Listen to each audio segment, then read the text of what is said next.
বিয়ের ২ বছর পর স্বামী যখন ডিভোর্স লেটার পাঠালো, তখন আমার দুধের বাচ্চাটাকে নিয়ে বেশ বিপাকে পড়লাম।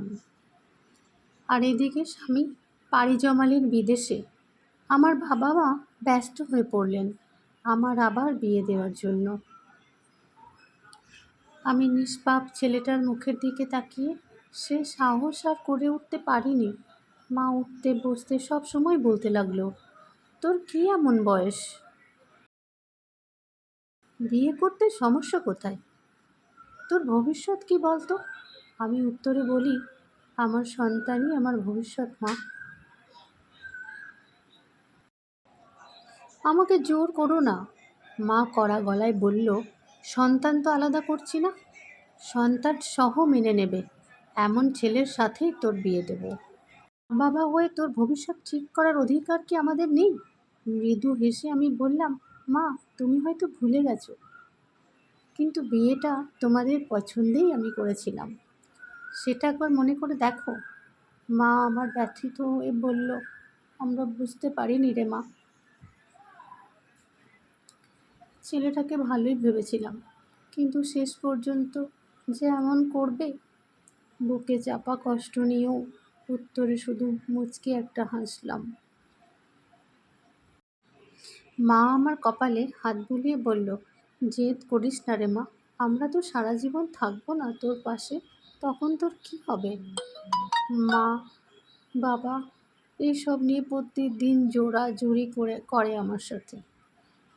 কাটা তার পেরিয়ে শত সংগ্রাম করে সমাজের মানুষের কথায় তীরবিদ্ধ হয়েও ছেলেকে বড় করেছিলাম, পড়ালাম সেরা কলেজে।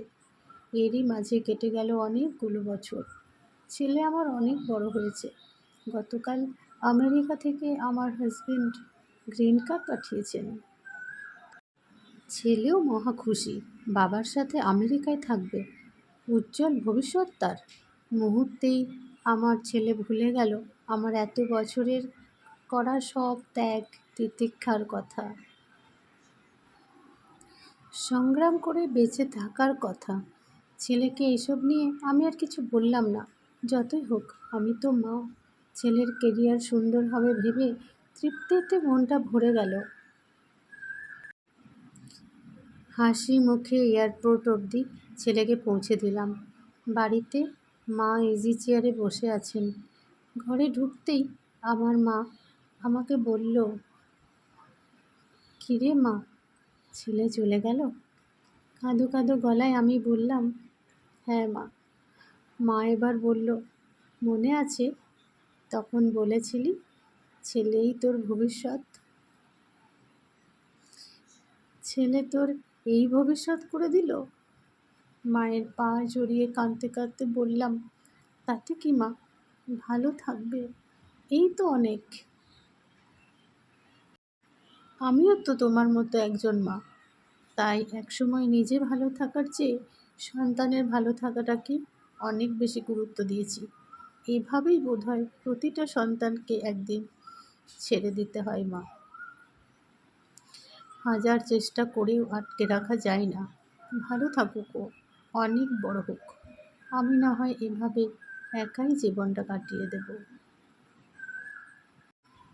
আর দূর থেকে ওর ভালো চাইবো মা। ভালো থাকুক ও, ভালো থাকুক, আমার সন্তান খুব ভালো থাকুক।